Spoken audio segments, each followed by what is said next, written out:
Croeso welcome to the latest Fearless in Devotion podcast with me, Andy Gilpin, Andrew Pollard, our resident nerd, hello, and Tim Edwards, our resident Tim.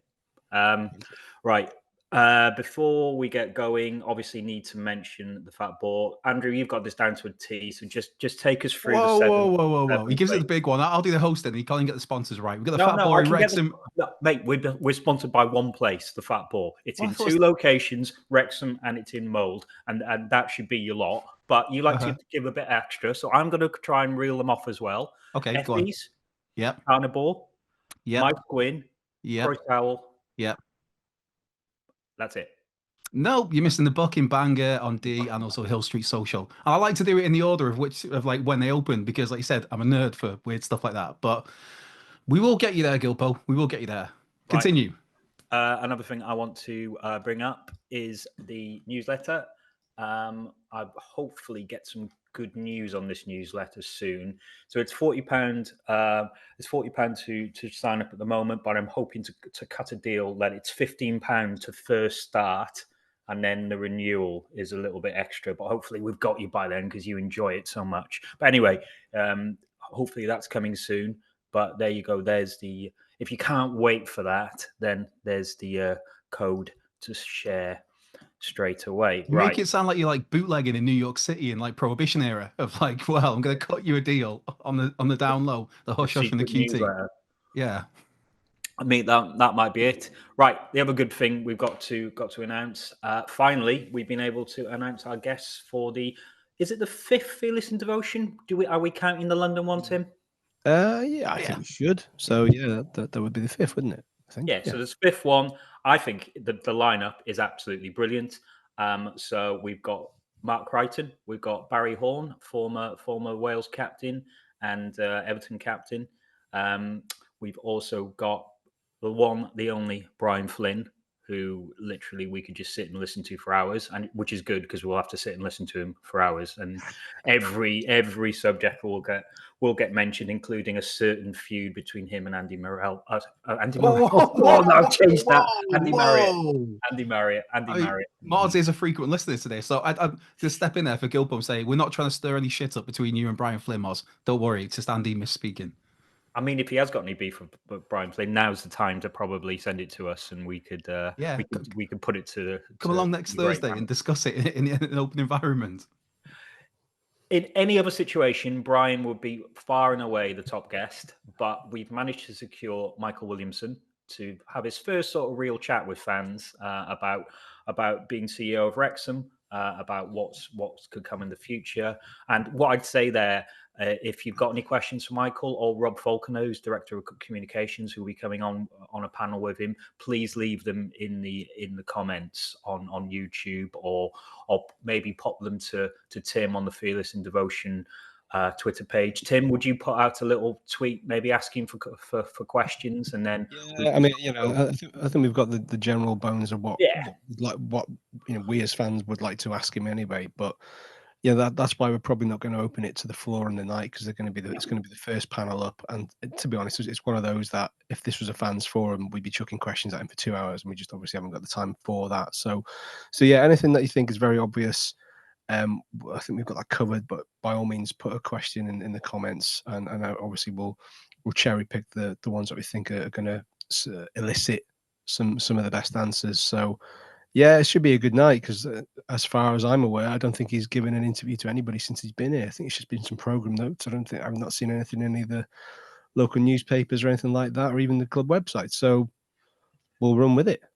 Yeah, I think he did something across in New York, but I think that's to a very sort of select sort of US fans, really, and it'd be nice to open shout up. Shout out to Mr. Randall for pulling this out of the bag. He's currently on his deathbed, so get well soon. Yeah. Where is Reese? Do we know where Reese is? He's dimming. Williams.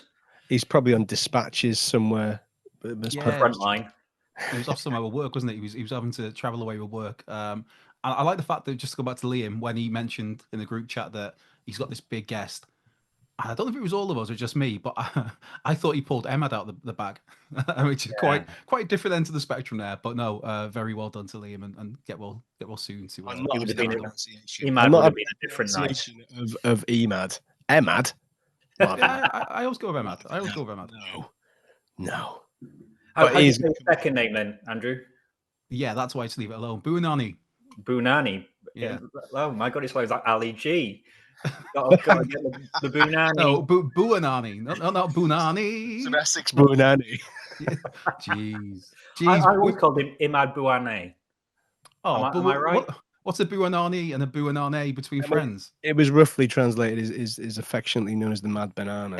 Exactly. That's what I don't know who called him the Mad Banana, really, but if you don't know who Imad Buanan is, please go and look him up. Tim's got a third pronunciation of the surname. Imad Buanan, yeah, or Buanane. It's got a Buanan, a Buanani, and a Buanani. Nani. I'm losing track of this. When he comes on, he can tell us himself. Exactly. I do like this is a little look behind the scenes that Liam has been in touch with the Mad Banana, and when he messaged Emad, his response was like, "Yes, this is the Mad Banana," which just was like unsolicited as well. Yes, we like didn't go. Is that the Mad Banana? He just went, "Yes, this is." I got in touch with him years ago, and he couldn't speak hardly. He can speak or hardly type a word of English. So Liam is this? Yeah. So do you reckon Liam's going to be he's going to be identity frauded by someone pretending to be Imad Buanane? What are the odds? That's a reach. I mean, that's a big one. Right, women's result first. I think unfortunately they've been knocked out of the Gennaro Adrian Trophy by Swansea. I mean, Swansea and Cardiff have been the nemesis of the women's team this season. 3-2. Seems to be one step forward and two steps back sometimes this season. Andrew? Yeah, it was. Yeah, I thought you might come to me on this one. Funny enough, because I was working today and I was having to watch some stuff, so I had that on in another tab, the women's game, and I was kind of trying to watch bits and bobs and keep up with it. But yeah, Cara Jones lived full with the goals. It was a 2-0 at half time to Swansea. Obviously, we were at home at the Rock. Got back to 2-1, then to 3-1 Swansea, and we got a consolation in the 95th minute. But it's one of those where the positive I take out of it is, well, one, it's Swansea, who are a very good team at this level. So there's no shame in losing to Swansea, as you mentioned there, Andy. That they've been kind of our nemesis for many a season. It feels like. So the silver lining I take is that it's an excuse to focus more on the league form, which hasn't been great this season. Of course, we are still in the Welsh Cup as well, the Bute Energy Welsh Cup, where unfortunately in February in the quarterfinals we do play Swansea. So maybe that's a chance of some revenge there. But yeah, at the moment league-wise, third from bottom, which is 6. So it's only an eight-team league, so 6 there. We're playing Cardiff Met next game, who are rock bottom with only 1 point. So you'd like to think there that's a chance to go and get some momentum back and then look to spin on. And we do have a game in hand on Barry Town ladies who are I think they're 2 points ahead of us. So there's scope there to get a decent end second half of the season, I think, anyway. But yeah, that's my silver lining, my positive look from today's result is, yeah, it wasn't great. It's not the competition. I mean, yeah, you'd want to win any sort of competition you're in, but if there's going to be one you're knocked out of, I'd take this one. Focus on the Welsh Cup and try to get that league form just sorted and turned around a little bit. I'd love to say there's happy news for the men's team, and there's only one person I can come to on this. His name is Tim Edwards, who went all the way to the Crude Meadow. How the hell do you say that? Crude Meadow? I'm just Crowd. The Gayer Meadow? Can we call it that? I don't know. Can't say that. No, you can't say that either. Okay, no. Well, let's move on. Tim, I can tell by your tweets and your WhatsApp groups you were fuming on Thursday night. I wasn't far behind you watching it from Egypt. It wasn't a great performance. I don't think they really stepped up to a derby match. So what went wrong? Was it individual mistakes, or do you think there's something bigger there? It's difficult to say. I mean, I've been racking my brains about this when I knew we were going to kind of really have a debrief on it. But bottom line complacency, ultimately they were very, very complacent. They knew what was going to be coming at them, and Parky talked a good game beforehand, and we've drilled it into the lads, and we know what's expected of them. And that wasn't there. That wasn't there. And there's probably only a handful of times since the takeover that I can genuinely say I feel like they let us down, and that was definitely one of them. Forget the fact that it was Shrewsbury. You put that performance against anybody else, it's still a very, very, very disappointing, flat can't be asked display, could hardly string 2 passes together. And I was thinking about this before, and I thought, we can have all the individual and collective skill in the world, but it counts for nothing if you don't put the grit and effort, and 100% effort is the bare minimum, right? Shrewsbury can't have that many collective or individually skilled players because they wouldn't be where they are, with respect to them. But what they did do is what we should have done. What they did do is what they didn't do at our place. So it's like a mirror image of that game, really. They folded under the pressure. We just didn't look interested, and that's a thing that pissed a lot of people off. And I know there was a few people saying, "Oh, remember where we've come from." It doesn't wash. It doesn't matter where you've come from. If you can't get your team up against the side that's struggling and prove yourself against teams that are struggling, then it raises a significant question mark over the ability of this squad and the manager. And it's difficult because we know how far we've come. We know we're doing really well this season. But that game was spineless. I'm getting angry thinking about it and feel myself going red. Like you've calmed down over the last couple of days, and now it's all flooding back to you. Look, you went there, you paid your money, you are entitled to your opinion. And if you didn't think it was good enough and you thought it was a bit of a shambles, I will back you up on that, because only people who are there in the moments can have sort of like a true sort of reflection of what they felt there. I had a different sort of, I was fuming myself watching it on TV. I was in Egypt. It was live on one of the Egyptian channels. That's how much. I thought you said I was in Egypt. I was like, we were all Egypt. Oh no, I'm always in Egypt. I'm just not always in Egypt. But I was fuming. I thought they wanted it more. And so, Andrew, why did Shrewsbury want it more than us? Is it just another away performance that we just have to grin and bear and just think about it in the wider scheme? I think Tim makes a really good point there. It's a derby, but if that performance was against any other team away, we'd still get the same result, which would not be good enough. The fact it is a derby just kind of double downs and emphasizes that why are we so lethargic in that? I'm sure the players didn't go out to be lethargic. I'm sure they didn't go out to look second class against again, just to back up what Tim said, on paper, if for our players, our team play to our maximum and the players play to their maximum and we play Shrewsbury and they play to their maximum and their play to their maximum, logic says we beat them 10 out of 10.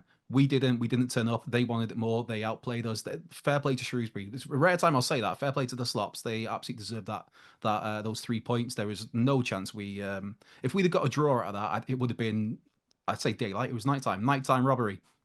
But yeah, in terms of who wanted it more and why they wanted it more, I don't know if you look at Gareth Ainsworth. I mean, he's the rock and roll football manager. I've always liked Gareth Ainsworth back when he was a player and he went to Wimbledon from, I can't think where it was back in the day. And he did nothing at Wimbledon, but it was just his name was one of those where it stuck with you. And then you see him become a manager. And I'll be honest, I'm surprised that Shrewsbury managed to get him because this is somebody who's done a decent job at the Championship with QPR with Wickham. So it was fair play to them. It's a coup to get. Whether it's a case of he just got his players up for it more. Either way, his players were up for it more, and that's something to be a little bit concerned about. I mean, when you look at it with us, they let us have the possession, and we did not much with it. We had more shots than they did, but they had more shots on target, which kind of says a lot there. You look at performances from front to back. Ryan Barnett had a good game. Fletch had a good game. I don't think anybody expected him to start or to play as long as he did, but he did. Minutes, wasn't it? More yeah, exactly. I mean, he did as well as he could do in that. But then, I mean, everywhere else along the pitch, there's a lot of questions to be asked. Ollie Rathbone again, full of industry, full of running. But I mean, Owen O'Connell had a bad night. Tom O'Connor had a bad. Tom O'Connor had a bad night. Yeah, there was Matty James. I'm a huge fan of him. I think he's such an exceptional footballer. Wasn't his best game there. He wasn't really at it. Elliot Lee tried, but nothing was coming off. Maka didn't have a great game. It's just there was so many things there. I mean, I'm sure we'll come to Maka in a bit, but there were so many things there where just nothing. I don't know what it was. I don't know whether it's a tactical thing. I don't know whether it's I mean, the question has to be at the manager because you should be getting your players up for a derby. But then the manager has to ask that question of his players of why weren't you up for this derby? And that's the whole topic again. But yeah, it's one of them. We are going to lose games during the season. We are going to lose derbies at times. The whole logic of like, look at where we've come from. I'm more slightly on the other side of that than Tim is. I know. I feel like I'm in the minority at the moment with Wrexham fans, where if you'd have told us, and again, there's a great topic which we'll get into about away form and I think, I think that's important. I think we need to delve into the away Yeah. form a little deeper and have sort of a proper sort of chat around it, because Shrewsbury's indicative of it. But this has been going on not just this season, but for the past few seasons since the takeover.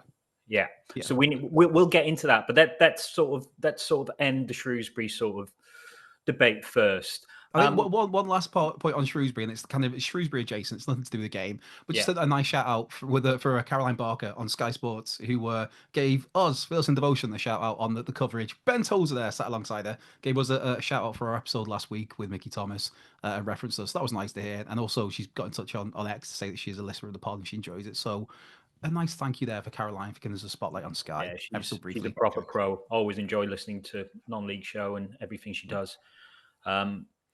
Tim, you were there. That was the highlight of my evening, to be honest. Yeah. Not, but obviously the accompanying picture with my burger phone was the highlight, I'd say. Clearly. Great. Tim, you were there. Was the referee that bad? He wasn't great, but you can't focus on how shit the referee was. We kind of know what to expect. You don't. For the first time, right? We did not play the game. We played the occasion, and the occasion was too good for that team on Thursday. The occasion beat us. Yeah, 100%. Right. It was the first, and we'll come to McLean, who I genuinely think for the first time, as far as I'm concerned, was a bit rattled by the fans. I genuinely feel that's the case. Pains me to say it, but yeah, the referee was bad. But if you're looking for certain things, should we have had this? Should we have had that? Not really. People's going on about, was that a penalty on Mullin? No, I looked at it and thought, well, yeah, I can see why they've been given, but rather than backing into your man who's grabbing you, go away from him, chase the ball, then let the referee see the contact, and it makes the decision easy. So I'm not. I would be loath to look into the officials aspect, just as I'm loath to sort of discuss about let's all pin the blame on Owen O'Connell. Yeah, we know he's had a stinker. Does he need a breather? Probably. It's almost a different circumstances to Ben Tozer from the Stockport debacle of the season, but maybe sometimes you just need to take somebody who's having a bit of a bad time out the firing line. Andrew, I want to talk about the froth. Now, what we mean by the froth is a reaction to a defeat, because we're quite long-suffering Wrexham fans and we are used to defeats, especially in non-league. So it's not something that's new to us. But I tell you what, since the takeover and since the injection of cash, the defeats haven't been as many, but the reaction to them has always been magnified. Do you think we overreact when we lose? Case in point, 1,000%. Yeah, absolutely. I think we overreact. I think there is a certain element of the fan base that are entitled. I think there's a certain element of the fan base that are entitled because simply they are not used to losing. We rarely lose games the last, basically since the takeover. Even the season we didn't get out of the National League, we didn't lose much. And then obviously the season we did go up. We only drew, especially at home, we only drew once. That was it. We dropped 2 points at home. And even then, I will bang on about this anytime I get the chance to bring it up because it still pisses me off to this day. I know what this story is. Exactly. It's you versus Sharks, isn't it? No, it's me just reminding some fella coming out of the game against Woking where we drew 2-2 on a Tuesday night where they were the better team. We were lucky to get a draw, and that was disgraceful. Those players are a disgrace, and that was the only game at home all season in the league that we year. didn't take maximum. Exactly, we didn't get maximum points, and that's the mindset that some Wrexham fans have. Where if we don't win, or even if we win but don't win 2-3-0, win pretty, then it's like, Parky out. This is that. I even saw some bullshit, and I don't like to swear on this podcast, but it was absolute bullshit. A lot of the Facebook reaction, Twitter reaction of some people even calling for Parky out. There was somebody who suggested bringing in Steve Cooper, and there was just the Mullins finished, Mullins done, all of this stuff, and I'm like, I don't know. Maybe I'm more patient and forgiving than some people, but it's for me, it's about perspective. There's a lot of that. There's a lot of knee jerk, and I get the knee jerk, and I get the fact of, like, on the Thursday, especially if you've been to the game as well and you've seen it there in the person, you paid your money to be there. I get that, I understand that, but I just think some of it just baffles me a bit, and I think there is some entitlement amongst the fan base. We are, at the end of the day, you look at it now, we are third in League One. We're third in League One. We've had 2 back-to-back promotions. We're third in League One after what? Is it 25, 26 games? With more than half. And the amount of defeats you can literally now count on one hand. Exactly, that's it. And we've got a January transfer window now. Yes, of course, everybody out there would have liked to have made signings already, but we've got a January transfer window there where we've got a very decent fund to pull into once we obviously we are identifying the right players, and we've still got a lot of the season to play for. There's a lot of points to play for. We're third. What more could you really want? Yes, Shrewsbury was awful. It was a disappointing performance.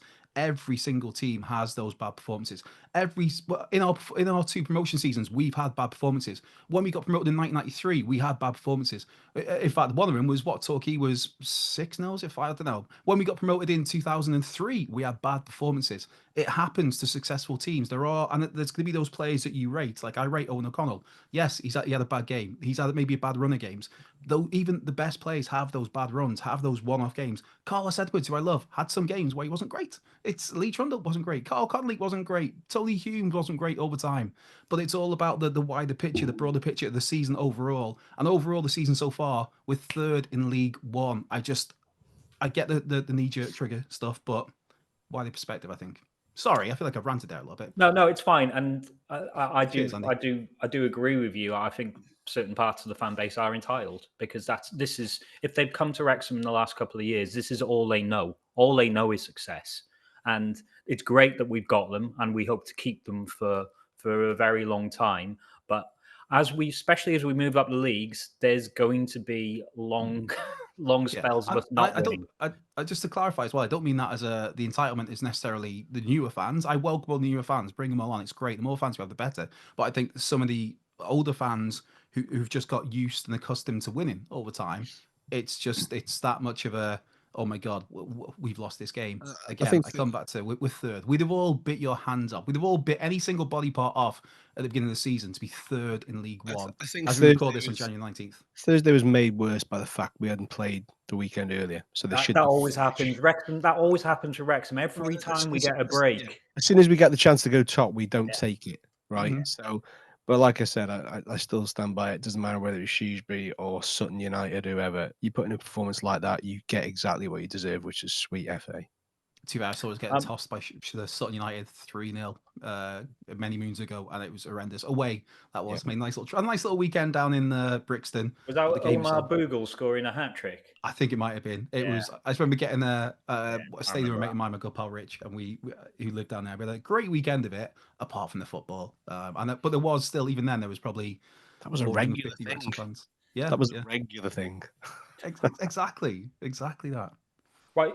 What isn't a regular thing is James McLean getting a little rattled and not really leading us by example, which I don't think he did on Tuesday. Now, at the moment, he's a meme. He's a meme for that tackle, which sort of sums up his game a little bit. It sums up our game because it was a bad pass by Mo Farrell.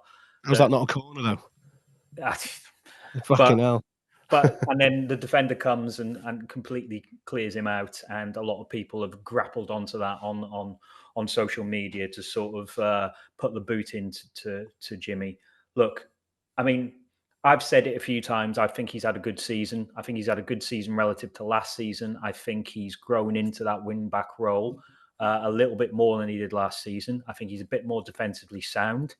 But I think the whole team was rocking, especially down that side on Thursday night.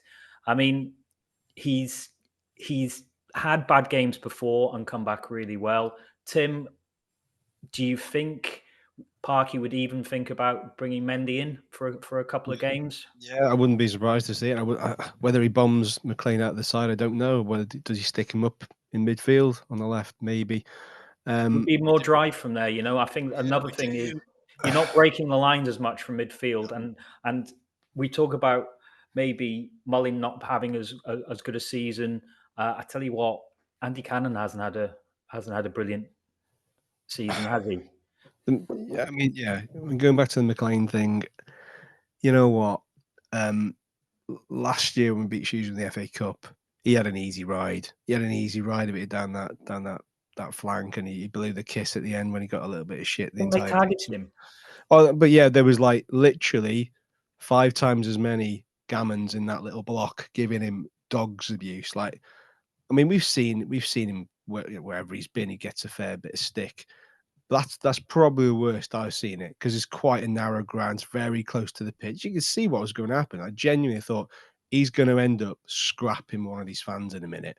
It's so close, isn't it? And it is, and I'm not, for once, I'm not suggesting that this is, you know, a facet of a Shrewsbury fan. It could happen to anybody. You don't have to somebody who takes real issue with his beliefs and everything. You can sneak a cheeky Stanley knife in on your person and go in. And if somebody really wants, we've seen how many times people get onto the pitch and encroach it. And you remember Ankleman years ago for Villa getting punched, all these sort of things. So I think there's a certain line that he's been careful to tread, and I think there was elements the other day where I felt like, you know, it was almost like he was maybe making it worse. There's a lot of baiting. Just get on with the game, Jimmy. We're fucking losing. Get on with the game. You know, get the ball, have your chat with the steward, whatever.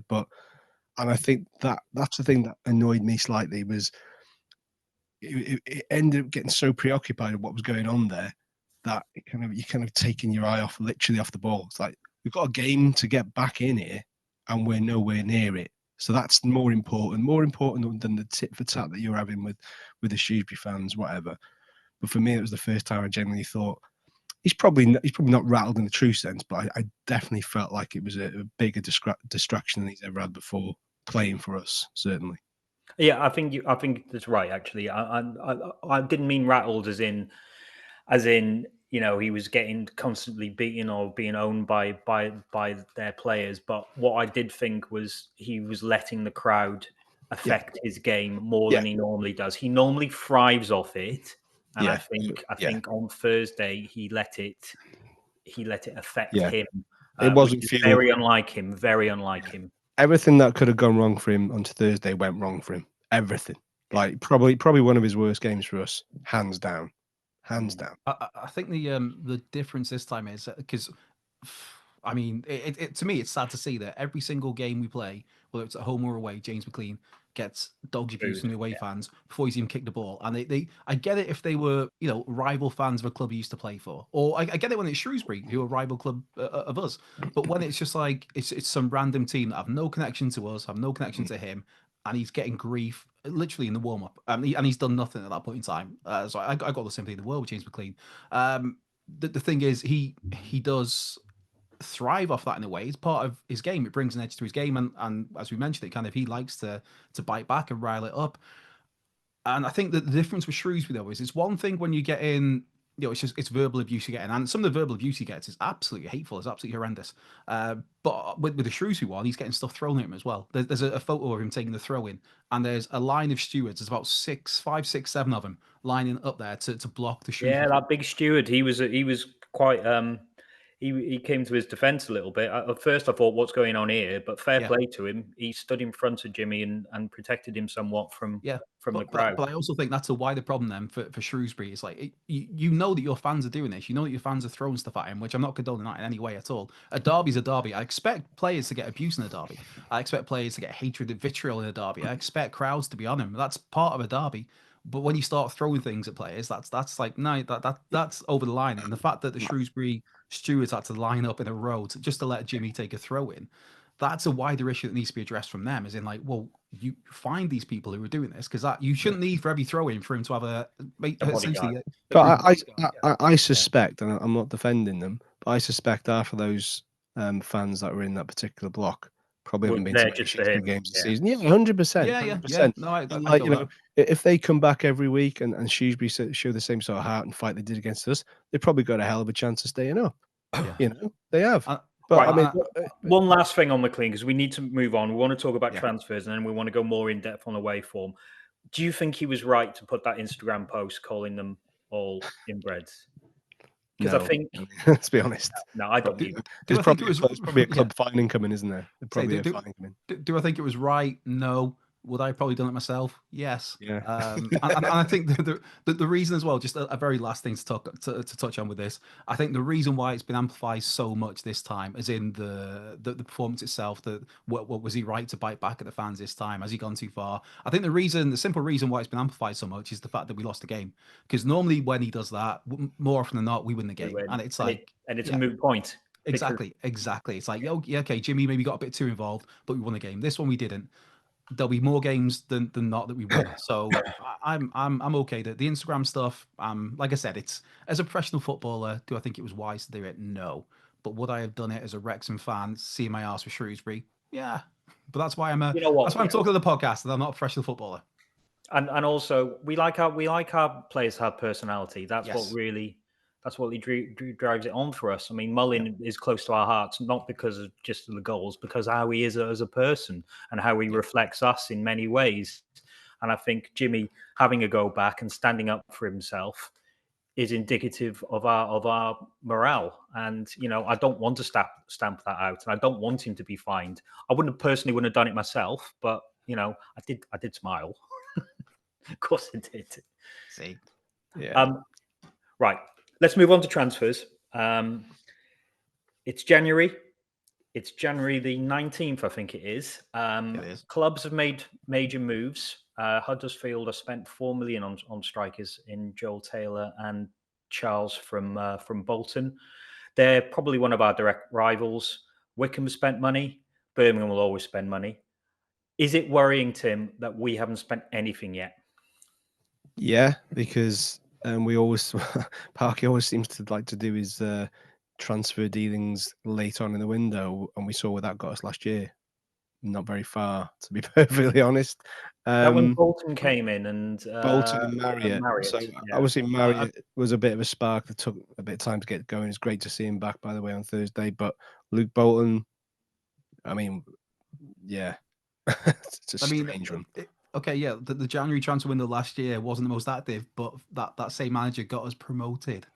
So I'm not going to knock it. Didn't get us promoted with Luke Bolton, did he? Or Jack Marriott?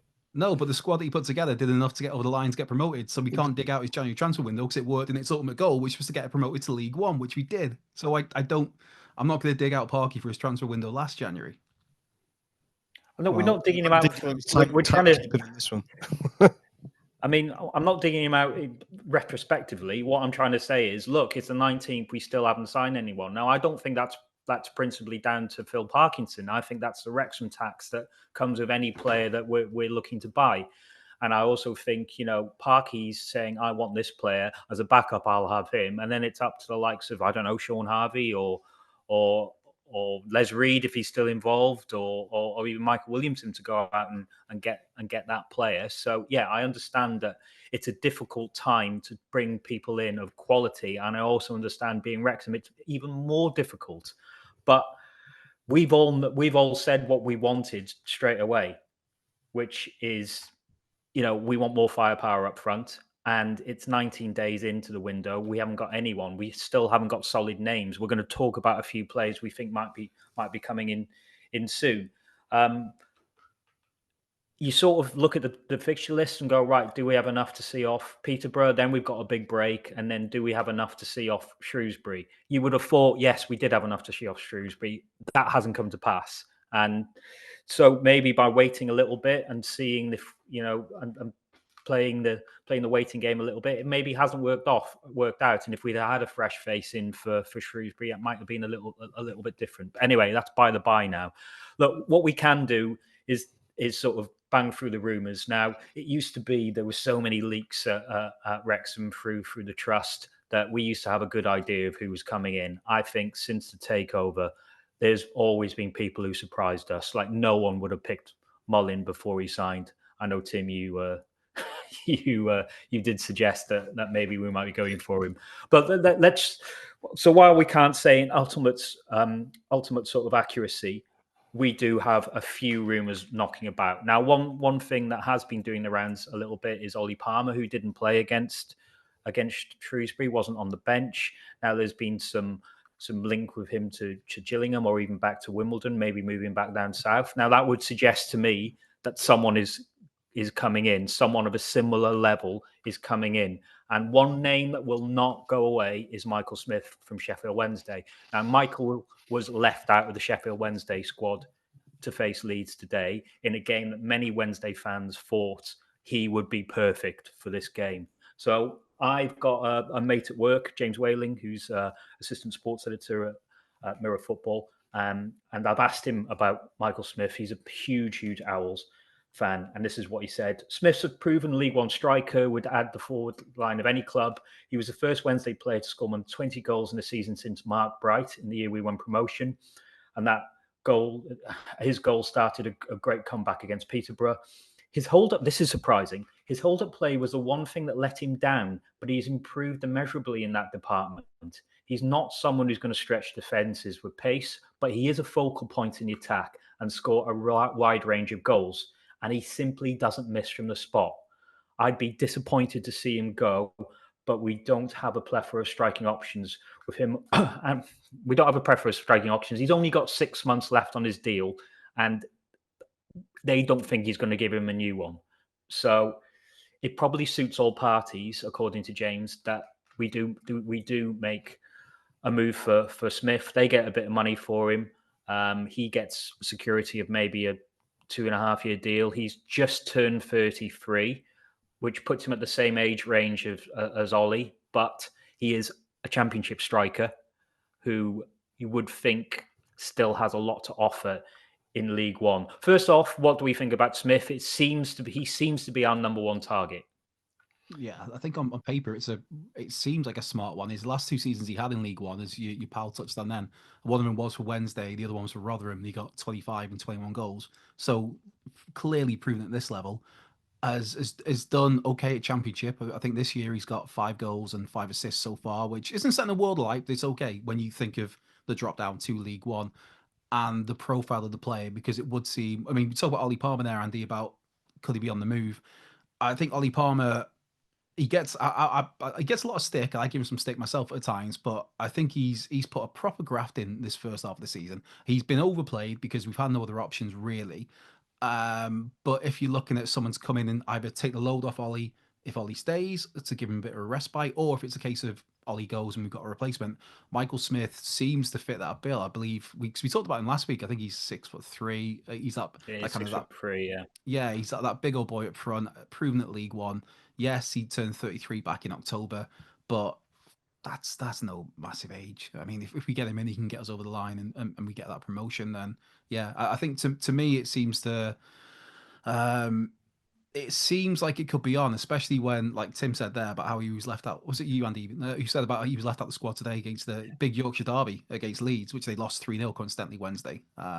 So yeah, if you're leaving someone who's been a pivotal part of your team this season, your squad. I mean, he started 25 games this season in the Championship for Sheffield Wednesday, so he is clearly one of their starting players.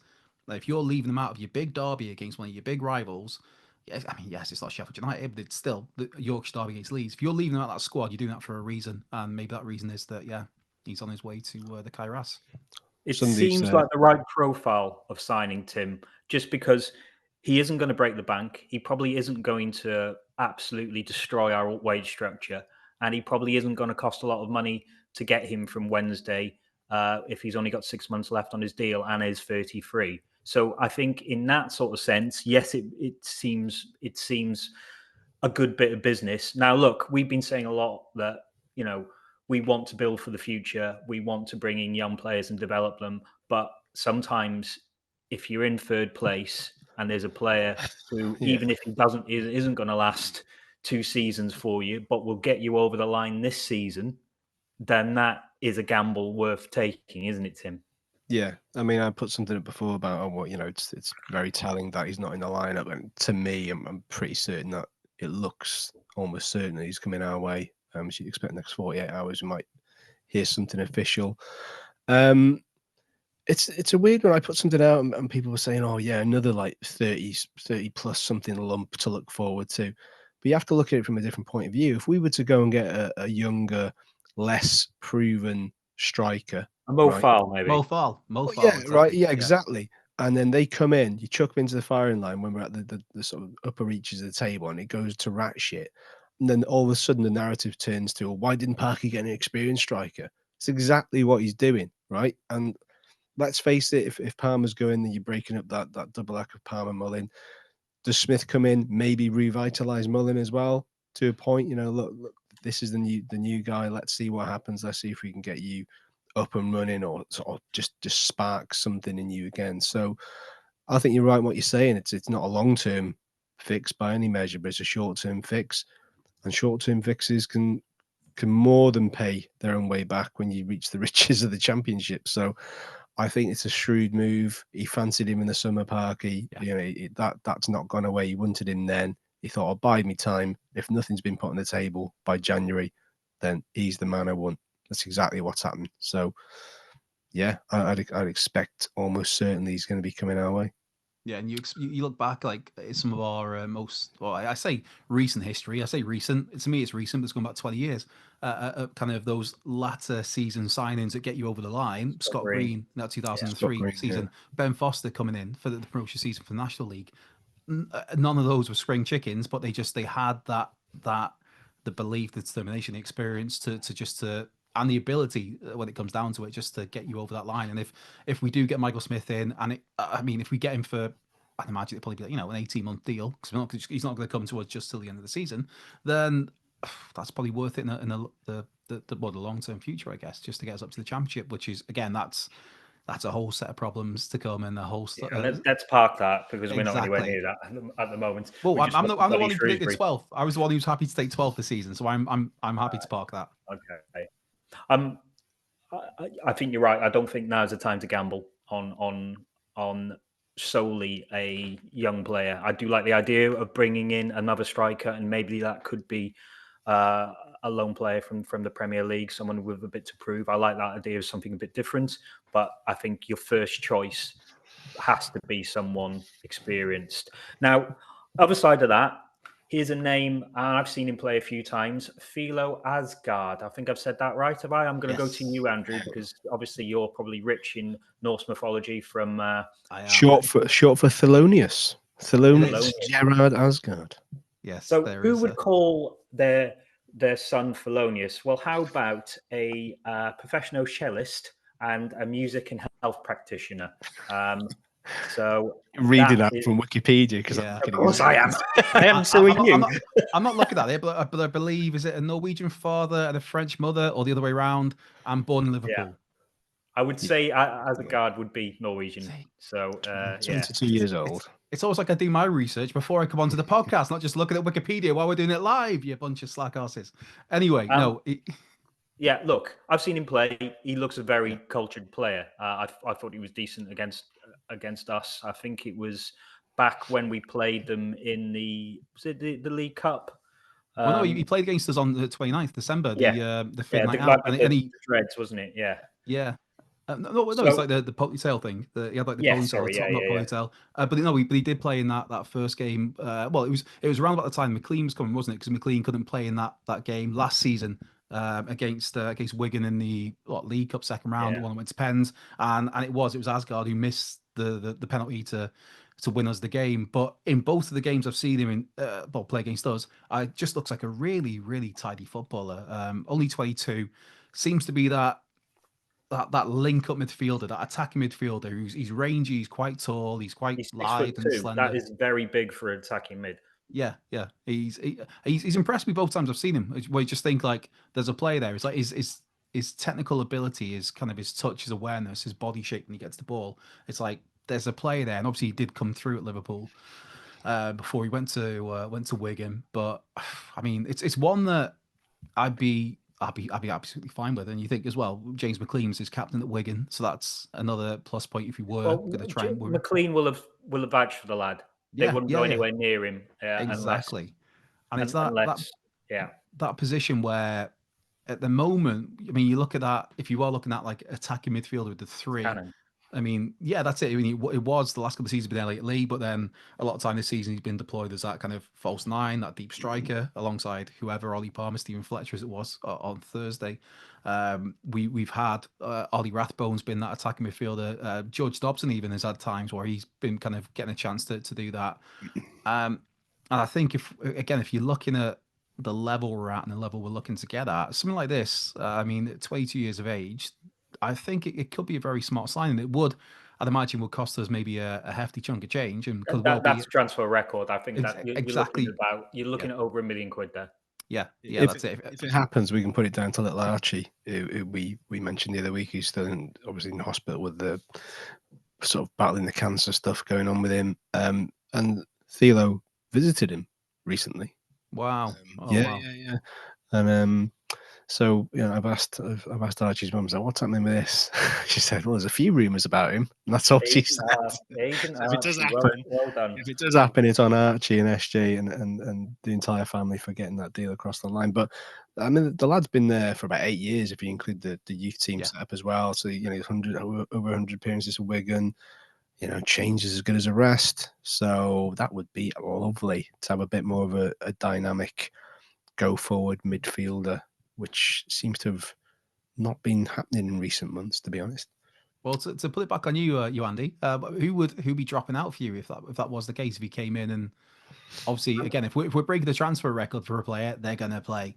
Right. Yeah, I'm going to. Well, Mo Farrell hasn't played, but I might sort of shift this dynamic a little bit. I would probably maybe think that if you've got a nice rangy passing midfielder there, do you need Matty James in as well? And would you bring George Dobson in? Would you bring Asgard on one side and then Rathbone on the other? So Matty James gets benched. Yeah. And who's you? Okay, so Ollie Rathbone in there as well. So Ollie Rathbone, Rathbone, Asgard, and Dobson. And I think that midfield gives you a bit of everything. I just don't think yet, if you've got James and Asgard in together, it's a lovely passing team. But are we really that team yet? We might be. We might evolve to be that team. I just don't think we are yet. And why completely change how we play just to get two ball players in there? Now, we were going to talk about the away form, but our guest has joined us, so I think we shall preview the Birmingham game first, and then we will come and talk about away form and any other last bits. We don't need to talk about away form. That's been fantastic. It's been great. Okay. All right. So I'm gonna invite Sam Sheppy from the Blues Focus podcast in. Now, this is the bit we all like. Will the tech work? I mean, the Mickey thing was amazing. That was something special when he just suddenly appeared out of nowhere. He did, and he was so sort of set for it as well, wasn't he? I reckon he's just winding us up. Totally. So we'll see. There he is. Look at that, like clockwork. Professional. Hi guys. Looking good, Sam. How are we? I don't think anyone's ever said this to you, but you'll know Mickey Thomas, who absolutely could not work the tech at all last week. And we were looking at a blank screen for a good 5 minutes. You're absolutely seamless. Thank you so much for joining us. No worries. Nice to be on the show. Right. I know you joined us early in the season, and we were all sort of thinking, how would Birmingham knit together? Because they had a lot of talent coming in, and we thought there might be the best time to play them was early doors. Now, for us, it didn't prove that way, because I think that was the game where you sort of really came together as a side and really sort of showed us your class there. But how's it sort of developing now? I mean, I know you've got a few injuries ahead of the match on Thursday, but you're at top. You've got a few games in hand. Is it going more or less how you expected it would at the start of the season? Yeah, I'd say in terms of the results is expected, but maybe not the performances. I think there's this thing amongst Birmingham fans that when we got relegated to League One and we spent the money that we did, signed the players that we did, there was kind of an expectation that, oh, we're going to win every game 3-0, 4-0, 5-0, and it's just not turned out that way, because so far League One has been a tough division in terms of us not winning by many goals. Because I mean, you look at the game against Exeter that we played earlier this week, it was a 1-0 win. But it was one of those games where, Exeter were in it throughout the whole game, and you kind of just felt that like one slip up could cost us. And it was, kind of a thing where we've had a couple games this season where it's been, these late equalizers or teams kind of getting goals and then hanging on to it and just putting 10 men behind the ball. So it's been a bit of a mixed bag this season in terms of the performances, but the results have been second to none, really. The fact that, as you said, we're top of the league with a couple of games in hand, that's really stood us in good stead and gave the players a lot of confidence as well, because there's a lot of new players that we've got in this team. So yes, it was about them gelling all together, but there's certainly now a way of grinding out results. It may not be the prettiest on the eye, but as long as it gets 3 points and we keep clean sheets, we're more than happy with it. Yeah, I mean, I think the advantage you have over, well, probably every other team in the division is you've got a red hot striker, and even if you're not playing well, someone who can take chances like Jay Stansfield can be the difference. How good is he? Is he better than you thought he may be? Well, we already had a taste of like what Jay Stansfield was like last season when he was playing for us in the Championship. But because now Championship compared to League One, our style of play is quite different. Because last season, because of all the different managers that we had, they all kind of wanted Stansfield to do something a bit different. Whereas this season with Chris Davis, it's just been one manager kind of telling him what to do. And with our style of play in the Championship, we had a lot less of the ball than what we had this season. So this season, because we've got a lot of teams that are sitting back and kind of inviting on the pressure, Stansfield had his back to goal quite a lot. Whereas in the Championship, he was kind of latching onto through balls and using his pace that way. So he's had to change his game somewhat, and it's taken him quite a while to kind of adjust to it. But so far, so good. I mean, he's got 12 goals in the league, and you can tell that he's a striker that should be playing a league above, I think. And he fits into the team very well with very much like front foot on the press, and I think he sets the example because where he's the guy up front that's leading the press, then the rest of the team follow with him. And one thing you can never question about Jay Stansford is his determination, and he's one of those players that just if he's not getting goals, then he's always doing something in and around the team, whether it be pressing a centre back, geeing up the crowd, all that kind of stuff. The Blues fans really love him, and I think it's money well spent in terms of buying into someone and what they stand for, and also his age as well. We hope we can see him for another couple of years. Yeah, last one from me before I hand you over to the lads. I mean, has Stansfield been your standout player this season, or has there been someone in that team who's really sort of made you tick? I'd say he's in like our top three. I don't know if he's been the top because I think from last season compared to this season, the defence has got so much better. And I think for me, the standout player has been Christoph Klara at the back, centre back we signed from Germany, and he's kind of just slotted into the team and been amazing. So much composure on the ball, and something that we haven't seen in a centre back for such a long time. And also Tomoki Iwata as well in the midfield. We signed him from Celtic, and he's been amazing. But he is actually a doubt for the Wrexham game, so I'm not sure if he's going to score from distance like he did last time, because that was definitely one of the standout moments for us this season. But yeah, in terms of this game, I'm not sure he's going to be available, so that's a positive for you guys. I mean, there was no need for that, mate. Absolutely no need. In my notes, I just thought I'd slide that one in there, early doors. To be fair, on my notes here, I've got about the game in September when obviously you beat us 3-1. And for me, I thought Tomoki Iwata was like the most outstanding player on the pitch. He was just a different class too. And that was not even including the goal. I just thought his general play was phenomenal. So it pains me that you brought it up, but it pleases me that you said that maybe he's a bit of a doubt for the weekend. Now, I know you brought in Grant Hanley already, which to me seems like a really shrewd piece of business. I mean, yeah, he's 33, but a free transfer, 59 caps for Scotland, someone who's got vast experience in the Championship, the Premier League, with Norwich, with Newcastle even for a little bit, and of course with Blackburn when he came through there. Is he likely to be in contention for the weekend? I don't think so. I think it may be a thing where just because he's joined the team within the last week, maybe he's kind of getting up to scratch with the way that we play. So I wouldn't imagine he'd come straight into the starting 11. He may come on with like 5-10 minutes left if we're seeing out a game or something, but I don't imagine him starting a league game. It may be that he starts in the Virtue Trophy or the FA Cup, something like that, to kind of get him settled in before he starts making league appearances. But I completely agree with you, Andrew. It's a good bit of business, and Grant Hanley's someone that was 7 years Norwich City playing in the Premier League and the Championship, and a Scottish international as well, and he's replaced Dion Sanderson because Dion Sanderson's gone out on loan to Blackburn, and Sanderson was someone that the Blues fans had such high expectations for when we signed him permanently last season, because he was brought in by John Eustace on loan initially and then brought in as a permanent transfer, and he was actually given the captain's armband by John Eustace because he trusted him that much. But with the way that last season went and John Eustace departing when he did, Dion Sanderson never really got settled in the team, and now he's returned back to Blackburn where John Eustace is, so we needed a centre back to come in and replace him. And Grant Hanley seems like someone that's a good bit of business, because we don't really have many experienced players in the team in terms of like players over 30. I think it's Jukovic and Allsop, and that's about it really. So he definitely adds experience and someone you can call on when a game's getting a bit tight.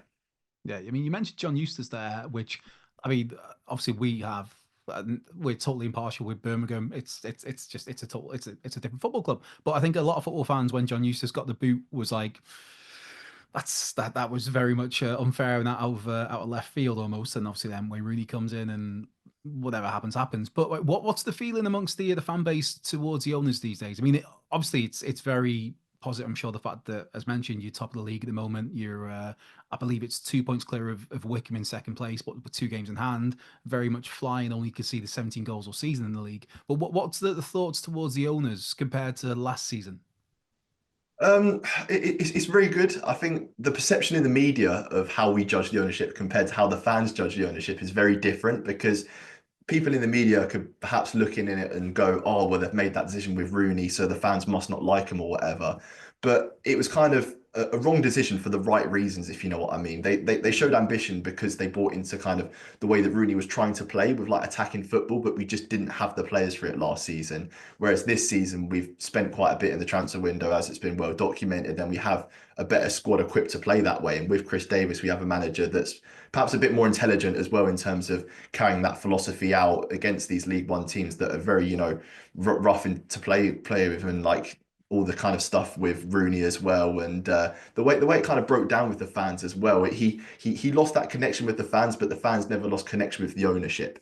I think it was just a thing with that manager, and Gary Cook, the person that actually brought in Wayne Rooney, has resigned as CEO this week, so that's some pretty big news for us. And Gary Cook was someone that done a lot in terms of the off-field stuff about growing the Birmingham brand and attracting a lot of different sponsors. But the on-field decision that he made to bring Wayne Rooney in ultimately backfired on us. But I don't think one decision kind of dictates how the fans feel about him, because he is a Birmingham fan as well, and he's rumoured to be stepping away because of personal reasons, and we don't want to speculate what those personal reasons are. So we wish him all the best, and I really feel like the owners are taking their club in the right direction.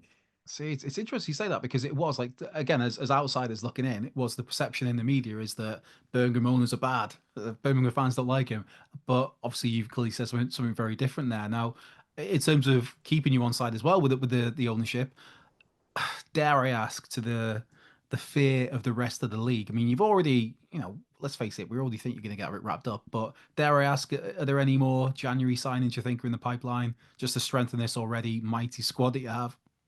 I think it would be a thing where we bring in reinforcements in the midfield area, because we've got quite a lot of injuries at the moment in midfield, because Iwata's a doubt for the game. Pakes and Ho as well will likely not feature. Keshi Anderson, Willemsen, Hansen. So we're missing quite a few players in those midfield positions. So I think it could be a thing where we bring in someone on loan until the end of the season. Kind of a bit like what we did with Handy, where it's a 6-month contract until the end of the season to get us over the line, because I really feel like our transfer window is going to depend on whether we stay in League One or get promoted to the Championship. And I think if we get promoted to the Championship, then we could see some really big players join Birmingham. And if it's League One, then perhaps it's a different strategy. So they're really planning ahead for the next 6 months and then reevaluating the situation over the summer. Yeah. One last one for me, because I have to ask. I mentioned him before, just because it's the best performance I've seen all season was Tomoki Iwatawa against us. I just think, what a player. Has he been like that in every single game? Is that his level? Because I've that's somebody that game when you beat us, it was just like this. Why is this player playing in League One? Obviously, I know we come from Celtic in the Scottish Premiership, but just is that been kind of the standard he's had all season? Yeah, it's certainly his best season of his career so far, because he scored more goals this season than he has, I think, for his entire career. So he's doing so well for us and just finding them pockets of space when it comes to him on the edge of the box. And he can strike it left foot, right foot. It doesn't really matter. I think he's got 3 of his left and 3 of his right. So there's no real preference to it. And yeah, to have that ability in this league, it's been amazing to watch. And him and Paxson Ho have formed a really good partnership as like defensive midfielders, and they've just got that understanding together that we just haven't seen before. And I feel Iwata's a really important cog in our system in the way that we operate and the way we dictate the tempo in games. And it's been so refreshing to see someone as good on the ball as Iwata playing for Birmingham City. Sam, you mentioned then about how you're kind of building this squad to be almost kind of championship ready, as and when you get back there. Whereas I think we're probably winging it, if we're honest. We're kind of winging it where we didn't expect to be there, and now we're up there. We're like, right, okay, what do we do now? Yeah, kind of a sink or swim situation. Have you been kind of surprised that Wrexham have kind of maintained their sort of, ascent in and around that area? Would you imagine they would have dropped off based on what you saw in that early defeat to you guys? I wouldn't say I'm surprised to see Wrexham where they are at the moment because I think it's been a thing where you guys have come through the divisions and you've kept a lot of that squad the same. So there's very much a winning mentality in that team, and that's something that Birmingham have took a while to be able to get, and it's took like a whole new transfer window to bring in players that are willing to go out every game and try to win because we just never had that mentality. And I think that's so important regardless of what standard you think the players are, as long as they're players that are used to winning every week. I think that's going to stand you guys in good stead, and that's done so far this season. And I think I thought at the start of the season that Wrexham were going to get top six, but I thought it might have been a situation where you're just outside the playoffs, and then in January you spend a bit of money to break into that top six. Whereas actually it's been Wrexham competing within the top two, top three, and then maybe falling off depending on how you guys do in the next few games. But yeah, I fully expected you guys to be in the top six picture, and it's going to be interesting to see how it pans out and what January transfer window you guys have. Because if you look at the other competitors, Wickham, they've lost Morley to Bolton. They've also lost their manager, Matt Bloomfield, to Lincoln Luton, sorry. And Huddersfield has spent quite a bit of money in the transfer window. So it's going to be interesting to see what you guys do and if you bring anybody in or if anybody goes. Yeah, Wickham winning again, despite in the very, very late on again yesterday. Just in terms of, obviously we focused on some of your key players that have done really well for you. Is there any sort of areas that you think, well, maybe there are areas that Wrexham could exploit? Because I watched most of the Exeter game yesterday, and despite your ball retention being really, really good and hitting the diags really, really well, still struggled to put them away after essentially, I think, well over 100 minutes was played because of the late injury to one of their players. Is that does that give you any sort of concern? Is there anything there that you think that sort of Parkinson will look to exploit?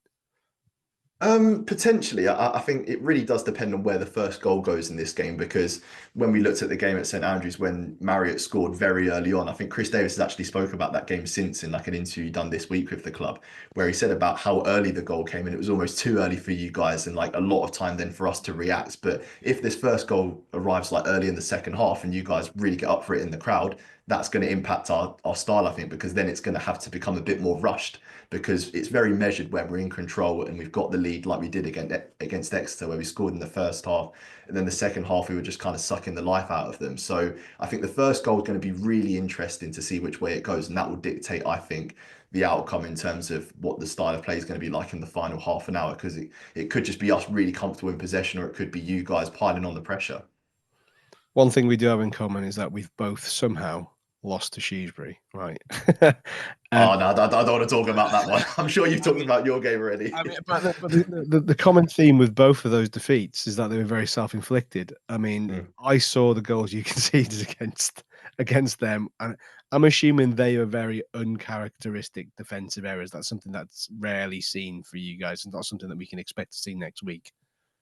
Yeah, it was just a really bad day at the office, to be honest, Tim. And I think, Chris Davis made a substitution literally within the first half an hour of that game because he recognised straight away that something was wrong with the team and he just had to change it. But by the time he'd made those changes, I feel like some of the damage had already been done in terms of the confidence to the players and the crowd getting up, because at that time it was Gareth Ainsworth's first game in charge of Shrewsbury. So, it's always, the cliche new manager bounce thing, but it just did seem to rattle us. But ever since that Shrewsbury game, we haven't lost a game. So the players have reacted really well to it. So we're just hoping that's a blip in the road, and we've recovered from it really well. Oh, see, let's hope we can follow suit. Let's hope that's the case for us. Yeah, Right. I think it's just a reality check, isn't it? Like when something like that happens, and it'd be interesting to see how you guys to react to it. Right. I want to do predictions. We usually do them at the end, but we're going to do them now because we've got you on. I want to do 2 rounds of predictions. I want you to do a scoreline and how many high-level owners will show up. So, Tim, do you want to go first? High-level owners? Yeah. Or just celebrities in general? I think celebrities. I think there's a few owners there who are quite mixed in with this, and I think we sort of need to work out how many are going to be there. So it was 2 last time, wasn't it? It was Brady and Rob M. Yeah, I'm not sure. I mean, that was quite a significant spectacle last time, and it kind of become a bit of a sideshow, really. So I'm not. I'll be honest, I'm not really expecting any of them there, I mean, I could be completely wrong, but I'd rather let's just get on with the game as it is, because we're well deep into the season now. We don't need another kind of sideshow distraction from it. Crack on and be done with it. But you never know. You just don't know, do you, who's going to turn up these days? So I have no idea in regards to that. But I'm sure we'll see somebody there that none of us half anticipated or expected. So, but as far as I'm concerned, I'm more asked about seeing a new player or two than any famous face, to be honest. Prediction wise, oh my god, I've got my gut instinct initially said a defeat. It initially said a defeat because of Thursday. But then I watched the Birmingham game. I thought Exeter had a few little fleeting moments, but they didn't really know what to do with it. Final third was very, very poor, and I just think we'll be more up for it, but it'll be a draw. It'll be a draw. It'll be 2 each. That's 2 each. I'd probably take it, if I'm honest. I'd take it. Hmm. Andrew, do you want to go next? Yeah, in terms of owners and celebrities, it could be there. I mean, it could be anything. It could be like Tim said, it could be Zero, or it could be Robin Ryan. It could be David Beckham. It could be Tom Brady. It could be Gary Neville on the gig there, as one of my Scouse friends would say. Jasper Carrot. I mean, yeah, Jasper Carrot. There we go. Oh, what a lad, Jasper Carrot. It could be Tom Hardy. It could be Katie Price with a log on her chest. Who knows? We could have anybody turn up at these games these days. But I'm going to go with a chopping log you're referring to, obviously, a piece of wood. No, I'm going with a U-log, Tim, a chocolate Christmas U-log. There we go. Let's ruin Christmas for everybody out there. But yeah, in terms of a score, I'm going to go with. I never like to go with a town defeat, so I'm going to go over a very, very scrappy 1-0 off someone's left arse cheek. I'm going to say Stephen Fletcher. There we go. Off the top of his ponytail, his top knot. Stephen Fletcher, 1-0 to town. But I mean, I would take a 1-0 draw, take a 0-0 draw, take a 2-0 draw. But I'm going to go 1-0 is my reserved judgment. You're right there, Tim. No, I'm not. But I FSA podcast of the year. Yeah. Sam, yeah, we used to be. Yeah, thanks. Still is. We still are for another few months. Sam is probably fully versed with your reference, but was just like poker face because I'm a professional, not like these three beds. Right, let's quickly move on. I'll go next. Celebrity rise. I think because the game's a Thursday, there is a chance that Tom Brady could be there, just because he's obviously got NFL commentary duties, but the game's out till Sunday. So I would actually say Ryan might be there, Tom might be there. I would have put Rob M there, but I think what's happening in LA has got his attention more than this, and I can completely understand that. So I'm going to go for 2 owners. I'm going to go for 1 each. I think Birmingham will take the lead, but I think the crowd will really get behind Wrexham, and I think we'll manage to scrape an equaliser, and I'd actually be quite happy with that. I think this is the one we want out of the way, really, and then we can concentrate on the rest of the league as Birmingham run away with it. Sam, do you want to go next?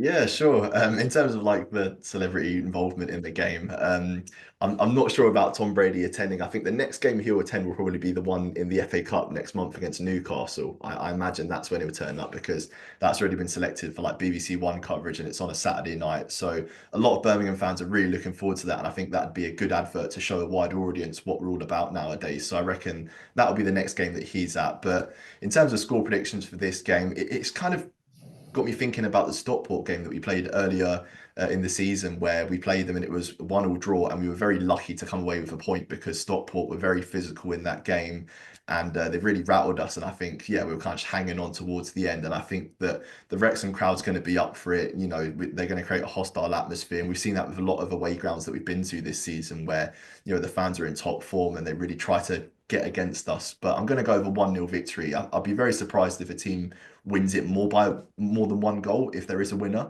And I'm going to go with a Jay Stansfield goal, hopefully delivering in terms of scoring at the right moments, because he's already done that this season, where he doesn't score a hatful in games, but he just does pop up at the vital moments. So I'm going to go for 1-0 Jay Stansfield goal. Yeah, I think before we let him go, there has to be one last question for Sam. And honestly, we don't expect any bias whatsoever, but say Birmingham are going to win the league. Who goes up as second? Is it Wickham? Is it Wrexham? Is it Huddersfield? Does Stockport somehow come back with a bounce? I don't think they do. Is it Barnsley? Who goes up second with you? The second, I am going to say Huddersfield, to be honest. I just think they're on a really good run at the moment, and with the investment that they've had in January, I think that's going to make quite a lot of difference for them. But I'm fancying Wrexham for the playoffs. It has to be a Hollywood ending for you guys, doesn't it? No, or Wembley. Is that what you get in the massage? Is that what you get in the massage parlours? Hollywood ending? I don't know. You stop lowering the tone of this bloody podcast, Paul. I'm talking about the football. Absolutely. I was too. I mean, you're watching it on I'll dig my hole. You're on a bet for us to rescind this award, aren't you? This is what's happening. We're gonna have to hand back the one we've got. I think the way we're going. Yeah, 100%. The people. No, I like that, Sam. I like the there is no bias there at Huddersfield. And Huddersfield, I mean, like you said, they strengthened well in January. We'll see how it goes. Hopefully, it does go up with them. Hopefully, it does go up in the playoffs, and hopefully we invest a nice amount of change in January. But yeah, any more for Sam, or do we let him go? No, let's let him go into the night. He's already crushed my spirit. So it's nice to hear from a very humble Birmingham fan, because I'll be honest, fucking hell, there is a lot on social media. Well, if you look on social media, yeah, that was going to be my point. Honestly, I thought we were intolerable over the last couple of years. Jesus Christ! Like, I mean, I fully understand why you're confident, but I think at the start of the season, everybody thought you would have been like 10, 12 points ahead. So I'm like, oof, be careful, boys. You don't expect. Well, that's the thing. It's like a loud minority with these fans, because when we went on, a quote unquote bad run where we drew 2 games in a row, these were the same fans that were piling in on the comments saying about, Chris Davis needs to like buck off his ideas and stuff like that. So it's, it's the same people that tend to jump on those comments. So yeah, I'd say it's like a loud minority of fans, but most of the fans are, very grounded, realize the type of football that we've had to watch over the last 10 years, and just very grateful for, the way that we're playing at the moment. And hopefully we can get back up to the Championship. Grand.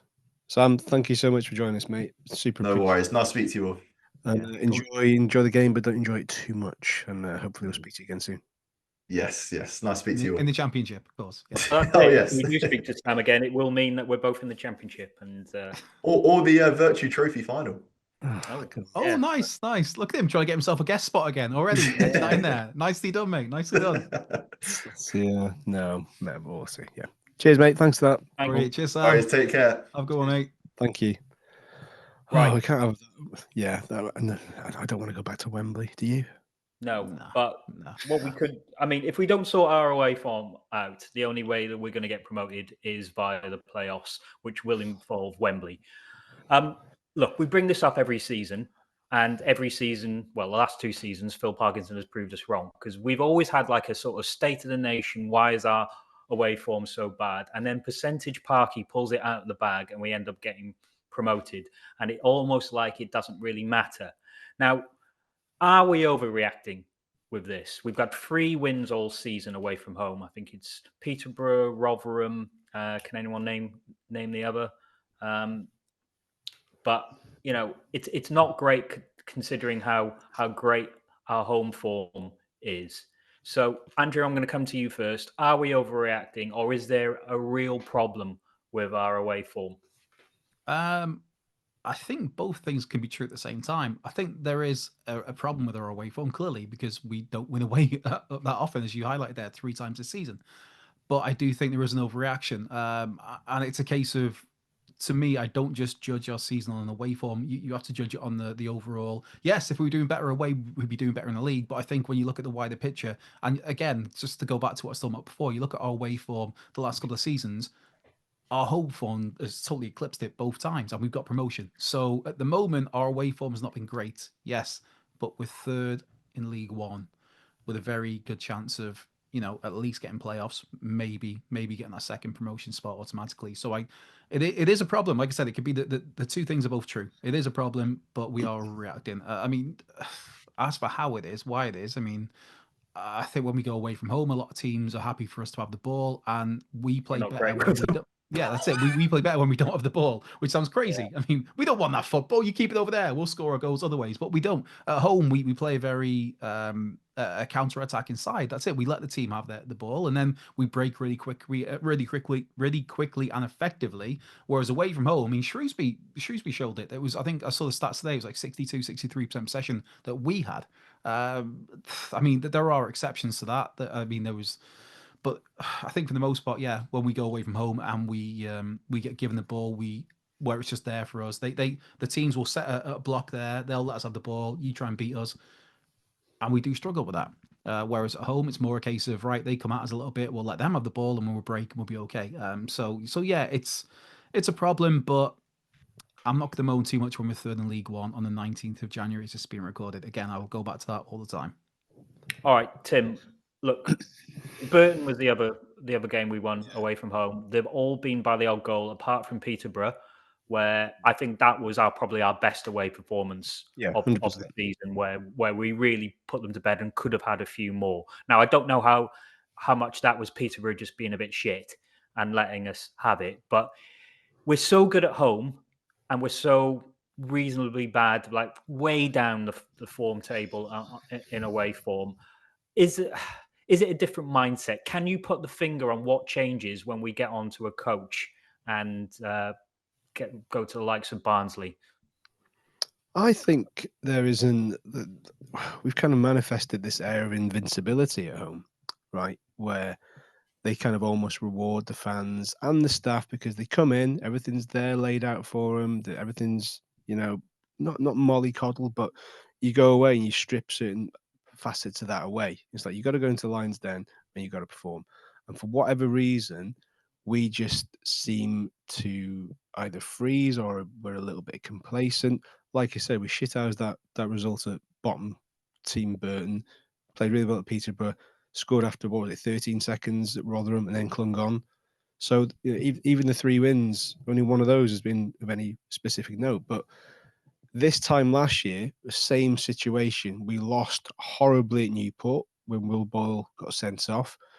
We lost at Blackburn in the cup, but we had a go.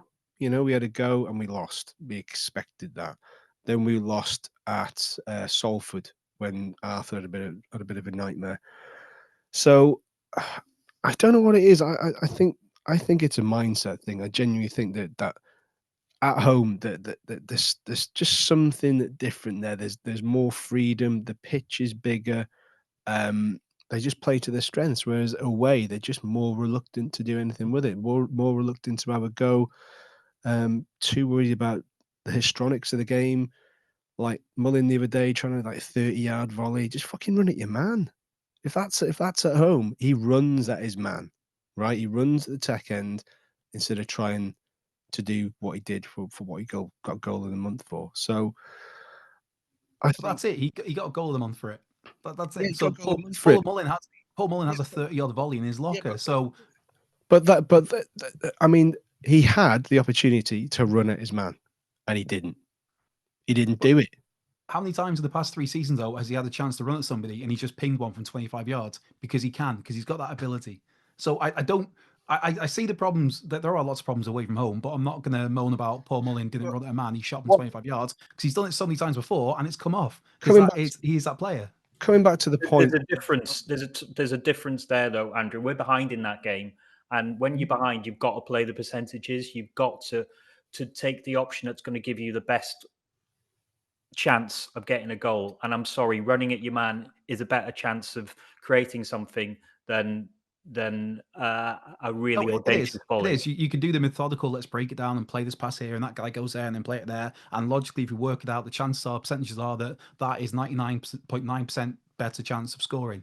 I'm still saying Paul Mullen has it in his locker to bang that in for 25 yards. I'm not saying it's the best option, but I'm not going to have a go at him for doing it because he's done it for us so many times before. Or similar to what I mentioned last season, we had those run of defeats. I think it was four in a row, including the home game. Then we went to Colchester, right? And it was a rubbish performance, flat as a pancake first half, right? Rolled their sleeves at Wrexham. Tend to be a second half team, especially on the road. Didn't happen at Shrewsbury for whatever reason. Rolled their sleeves up, got a penalty, great, back in it. Kept on banging on the door, didn't really create a vast amount, and then Max gets a header, right? Because it was grit, because it was heart, because it was the willingness to go to the very end to try and get something. And all of those things were missing. Completely missing on Thursday. So I don't know. I don't know if it's a psychological thing. I can't remember if Sam Qatardi who came on, if he kind of alluded to it, but do we need to get him back on to discuss it? He's going to know more than most. But I don't know. It is a massive issue that's not going away, and I'll stand by it. The home comforts will only get us so far if you want to keep progressing. In League One, yes. The home comfort stuff as well. it's not like we're going away to Hayes and Yedding and we're going, I'm to get changed in the porter cabin where someone's having a dump next door. It's like we're going to League One teams. It's okay, they don't get the homecomers to get us going to the racecourse where they're treated like kings because they're our players, but we're going to good quality grounds with good quality facilities and good quality training. Dressing rooms. We're not going to a porter cabin in the arse end of the middle of nowhere, watching a man and his dog are watching it. It's 300 fans there. We're going to League One teams, so. Yes, again, they're not going to be looked after the same they do when we're at home, but I don't buy into that we're going to some absolute, right. You've taken that far too literally. I was just literally on about the points tally. Well, it wasn't on about the fucking dressing rooms or velvet cushions or anything like that. What are you on about? We go to places and we're not treated like royalty. It's like we're going to nice places. I genuinely think that some of these players are mollycoddled and they get off at fucking Shrewsbury and they go. So if we get up to the championship, and they can't turn up like they did on Thursday, like that again in future. Because if they do, the knives will be out for. Right. Okay, but those model colleague players have got us a third in the league in League One right now. But when it's justified, the criticism which it is right now, you have to look at it and go, why? Yeah, but we've gone over Shrewsbury a bunch of times, and it was a horrendous performance. But I'm not going to sit here and dig out all the players who've got us a third in the league at the moment. Yeah, it was horrendous. And I'm sure if we managed to get every single one of those players, every single one of the management staff on from who were involved in that game on Thursday, they would all sit here and say, yeah, that was shit. That was horrendous. Ryan Barnett has some credit. Stephen Fletcher has some credit. Arthur saved the penalty. Ollie Rathbone ran a lot. Other than that, there's nobody there that could really take any credit. I'm sure they would all say that themselves. But I just think it's been and gone. Let's not dig them out anymore because, again, where we are in the league, stepping back, perspective, I don't know. Maybe it's me being naive and not being too critical enough. I will criticise that game, but I will not criticise the season as a whole for where we are right now. But the big thing for me, we've got a February coming up where we haven't got a home game. Yeah, so something's away games. Yeah, something's yeah. All right. Okay. So this is the perfect opportunity now. What could we do to change that? Now, look, it could be what Tim's touched on, that maybe the routine at home is so good and it's not happening away from home. I know they travel down, they all stay in hotels. Do they need to change that up a little bit? And sometimes they fly down. I mean, is it the case that sometimes if it's a close game, we just jump on the bus and we do it that day? And you can pick up your stuff from the changing room or something like that, and you can put that mindset in. That's one thing, maybe. Another, I don't think Parky will ever change the formation, so I don't think that's anything that we can really sort of point to. But could there be sort of a special away team compared to home team? And what I'm sort of thinking is the likes of Dan Scarr going to head more away from home than O'Connell, who's a nice ball player and really helps when we're at home and we're on the front foot? Is the likes of George Dobson going to be a bit more dynamic at the fulcrum of midfield than Matthew James, who likes to really put his foot on it? Now, would those two people allow us to maybe move up the pitch a little bit and get our strikers more involved? Now, I thought Fletcher had a good game on Thursday, but he was, for me, trying too many flicks and tricks that sometimes don't come off, and you're not moving your team forward by doing that. And maybe a different striker might hold the ball up a little bit more for us, and that you might get a little bit more from that away from home. So I don't know. Is it a mindset thing? Could we change personnel specifically for away games? Parky doesn't like to change a winning team, but there's a lot of people in that squad, and maybe he could rotate a little bit more for the away games. It may be that he changes a few for February and finds a formula that works for those away games. I don't know what you guys think. But one thing I'll say about Parky is watching, no body language exit, but I watched his post-match interview from Thursday, and he was proper smarting. Like, yeah, you can tell. You can't be happy with that. Oh, no, you can't be happy. But I think there's a point where he puts a lot of faith in the players that have served him so well over the last few years, and I think he's at a point now where he goes, I'm at a point where I really need to mix this up a bit now, because the bar that you've set so high and so well consistently has gone from there and gone through the floor. So he needs to find that happy medium somewhere again. I think we'll see a lot of changes probably for Birmingham. Right. Last thing for me about what we could do to change it is, if it is a mindset thing and we are so good on the at home but we're so bad away, surely if they sort of Parky's a percentage guy. I realise that. He knows he wants to set up not to lose away from home and maybe grab a goal and hold on to it. I sort of get that. That's served him well throughout his career, and it served us well for the last 2 seasons. Is it a case now that if we're trying to do that and we're still losing, is it the case that we change to, right, we're on the front foot away from home now? We're going to play exactly how we play at home. And if we get dicked a couple of times to a 3-0, but take more victories than losses, then it's worth it. I don't know. Is it easy to switch to that? I mean, that's the great question, because to me, I do think when there are teams who, when you look at them 11 against 11 on the pitch, where you're going away to them and you're thinking we should be beating these, there is that argument of like, well, we'll go out on the front foot and we'll attack them, and we should be going this and chasing the game ourselves and putting our stamp on this game. But then, like you said, Andy, there is that chance of we do get beat a few times, and again, that's when you saw the reaction to even when we draw games this season, last season, season before. Shrewsbury is a derby, so I'll take that that's a different kettle of fish. There is that reaction there because that is a derby. But some of the results we've had this season where we have lost away or we've drawn away, and the fans come for Parky, and some people calling for his head already. Again, so if we do have that case where we go for it and we lose a couple of games, lose 2 or 3 games away, that pressure again, that backlash is only going to be there. This is why I'm not a manager, because it's a tricky one. I think there is a more expansive way to play away from home. We don't have to. Can I bring up Barnsley as an example, right? Yeah. We lost at Barnsley, and I wasn't half as pissed off at lost at Barnsley because we had a go. In the second half, we had a go. Now, it may be that we gave away 2 silly goals and had horrendous to have a go. first half. Yeah, but second half, I agree. But second half, probably our best away half of the season. Now, as a fan who watches us home and away, I'm more happy to sort of take a defeat like that, because at least I know that we tried to play it in the right way. But what I can't really get on board with is us doing neither, and Shrewsbury was an example of that, where we haven't really pushed it and we've still lost. I do see. Tim, what do you think? Look, I understand where Andrew's coming from as well. These players have got so much credit in the bank, and nobody can remotely throw them under the bus with what they've achieved. I fully get that. And it's easy to kind of, and maybe I've been guilty of it, of bookending the Shrewsbury defeat as an example, but I'm only using it because they've set the bar so high that when it falls significantly, it's so blatantly obvious. Because all any fan wants to see from their team, at the very bare minimum, is fucking effort and heart, right? And if you put 100% effort and heart into a performance and you lose, chances are you've either been unlucky or beaten by a better side. It's as simple as that. So I think that's what pissed most fans off, and that's why everybody wasn't that pissed off at Barnsley, because they give it some bollocks. They thought, right, it was self-inflicted. That's right. I mean, if we'd have got a draw out of that, no Barnsley fan could have turned around and said that was probably the right result, But it's kind of swings and roundabouts, and it's a weird. I just want somebody to ask Phil Parkinson. Nobody's asked him, why is your away form so poor compared to your home form? Just ask the question. The only way we're going to find out is if somebody asks him.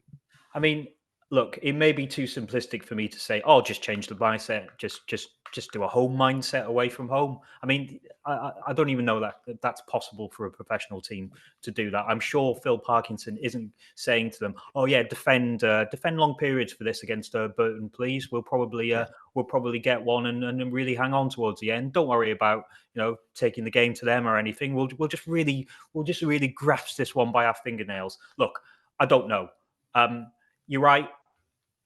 Only Parky sort of knows what we can really do to address. But does he? That's it. If you listen to some fans that you see where it's like Parky is clueless, and they seem to think that Parky is unaware that we're really bad away from home. It's like, no, he is more aware than any of us, and trust us, he wants to get things right. He wants to go away and get points, whether it's a draw, whether it's 3 points. But it's just it's something that needs to be addressed, and I'm sure he's doing his best to address it. And again, I think it's one of them where February's going to be a big month because, as mentioned, we're basically away from home pretty much all that month for the most part. Who have we got? Do you know off the top of your head? I'm not good at fixtures here. I know we've got Bolton at home. Crawley away. Crawley, we've got Reading, We may have Reading rearranged on the 8th. I don't know if that's. I've got Northampton. Northampton, Mansfield. 15th. Yeah, Huddersfield's a big one. Right. I'm aware of time, and I'm aware we've been talking for quite a bit. So I just want to run an hour through. and a half. Holy moly! Yeah, I just want to run through some of the sort of news of the week. It would be called a Randall Roundup if we had Liam Randall, but we don't. So you'll have to do with me. Some news on the Kop, not huge news. It's sort of we're going for a 5,500 seater stadia, which is the same capacity as the plans that were submitted. They're going to be resubmitted. They've changed the plans with Populous. They're going to do something a little bit different. We haven't seen any new sort of designs yet, but I would imagine it's a Kop that could be extended maybe to the left or the right or even above if needed. If needed, is it the cha-cha slide? What's to the left? No. Cha-cha Kop. But look, we might not only be in a position with flats and stuff to do that yet, but I'm sure there will be a design that could take that in if we needed to. And I would imagine that the Sainsbury's stand or the Yale stand would be the next thing that they would look at. Ryan and Rob have bought another club. Now, when I say bought another club, they've taken a minority share in Colombian side La Equidad. It's basically Necaxa all over again. Now, I don't think anyone thinks that they're just going to turn all their attention to this side now. They haven't with Necaxa. They bought a minority stake, which helps them with Wrexham. This is still their club. This is where they're going to pour all their sort of marketing and skills. It's just a case of they're expanding their portfolio a little bit. And then the other a few tidbits from the fan advisory board meeting. One did actually say that they were looking like for a 7,000 seater Kop. So something's changed there. But I still think there may be some plan in the background, and I wouldn't think that's completely gone away. Michael Williamson said the pitch will be replaced 24 hours the last match of the season, and they're looking to bring international football and rugby to the racecourses as soon as possible. To that, they'll need to relocate the dugout to just to play pitch layout and do some work for TV gantries. That's to get a UEFA Category 4 stadium. Right, I've raced through that a little bit, but is there anything you guys want to say on those points before we wrap this up? No, absolutely not, because my battery's just said it's got 6% remaining on my laptop, so I'm good. Build it and they will come. Which Wayne's World was it, Andrew? Wayne's World 2. Correct. Yeah, obviously. Wayne's Dock. Yeah, Wayne's. There we go. Yeah, and also build the Joey Jones statue there. Get that statue up. Right, so let's get this wrapped up before my computer conks out on me. Great. That's always the best way to end a quality program, isn't it? Quick, no, do it. No. The best way to end it is to say a big thanks to our sponsors, the Bat Boy, Wrexham and Mould, Hill Street Social, Mice Gwyn Hall, Carnival FAs, the Bucking Bang, and Croyce Howell. This has been the latest episode of First in Devotion. Definitely on commission. Definitely on commission. Like, subscribe, comment, share, all that sort of stuff. And remember, if you've got questions for Michael Williamson, please pop them into the comments. We can't ask them all, but if there's a real good one we haven't thought of, we will definitely include it. Thank you very much, everyone. Yeah, shout yourself horse at the Birmingham game. Cheers. Lovely stuff. See ya. Fearless in devotion.